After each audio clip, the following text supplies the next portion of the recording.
আপনি কি ভেবেছেন আপনার নামাজ দিয়ে আপনি জান্নাতে যাবেন? আপনি তাহাজ্জুদ গুজার, সেজদা দিতে দিতে কপালে দাগ ফেলেছেন, এটা আপনারা জান্নাতে নেবে না। আপনি এলাকার সবচেয়ে বড় হাতেম তাই দানশীল, এই দানের ভরসায় বসে আছেন। কুশ্চিন কালো ভাব। আমাদের নামাজ, আমাদের রোজা, আমাদের ইবাদত, এগুলোকে মিজানের পাল্লায় উঠালে কোনো ওজনই হবে না।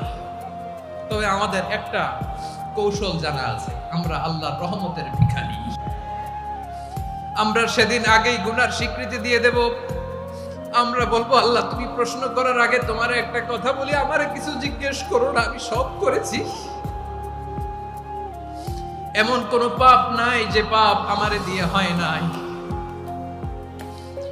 তোমার রহমত দিয়ে তুমি জান্নাতে পাঠাবা, তোমার দয়ায় জান্নাতে যেতে চাই, আমল দিয়ে না। পারবেন বলতে?